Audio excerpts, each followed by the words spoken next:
বিরামপুর থেকে বাংলাদেশের আগামী প্রজন্ম ধ্বংস হচ্ছে। সেই মাদকের ব্যবসা যারা জড়িত, সেই নেতারা ওই মাদকের ব্যবসার ভাগ রাতের আধারে পায়, তাদেরকে আপনাদের বয়কট করতে হবে। সবচেয়ে গুরুত্বপূর্ণ হচ্ছে এটা মনে করবেন না যে আমার সন্তান সম্ভবত মাদক করে না, কি মাদকের ব্যবসা চলছে চলুক।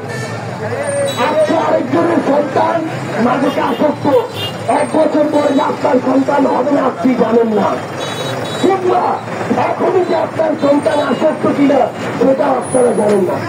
তাই অনুরোধ করবো আপনাদের এই সমস্যাগুলোর বিরুদ্ধে সবার আগে আপনাদের ঐক্যবদ্ধভাবে দাঁড়াতে হবে।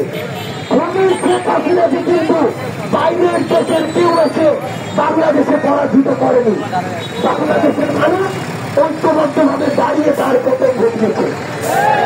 এই জন্য আপনাদের বিরামপুর থেকে আগে ঐক্যবদ্ধভাবে দাঁড়াতে হবে। আরেকটা জিনিস সর্বশেষ বলে শেষ করবো, রংপুর বিভাগের 8টি জেলায় আমরা যাচ্ছি এবং যাব। প্রত্যেকটা জেলার জন্য একদিন করে সময় নির্ধারণ করা হয়েছে। একমাত্র দিনাজপুর জেলার জন্য আমাদের 2 দিন লাগছে। প্রত্যেকটা জেলার উপজেলা হচ্ছে 5টা 6টা, দিনাজপুর উপজেলা 13টা।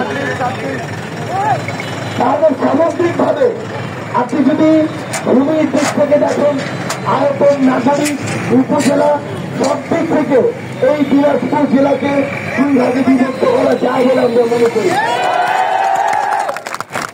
এখন আমরা আবেগের বশবর্তী হয়ে এখানে একটা জিনিস বললাম, ব্যাপারটা এমন নয়।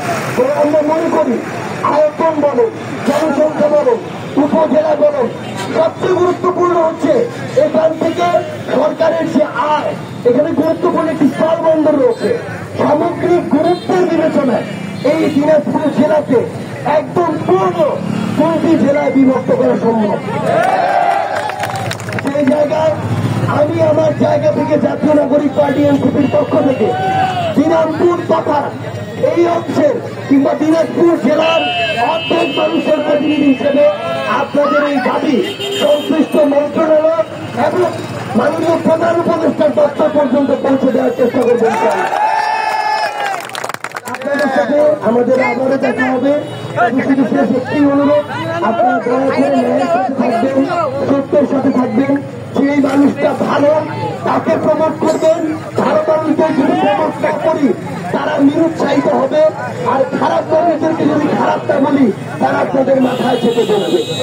আমরা বিশ্বাস করি আমরা একসাথে বিরামপুর, দিনাজপুর, পুরো বাংলাদেশকে সামনের দিকে এগিয়ে নিয়ে যাবো।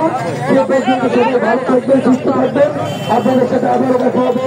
ইনকিলাব জিন্দাবাদ, জাতীয় নাগরিক পার্টি এনসিপি জিন্দাবাদ।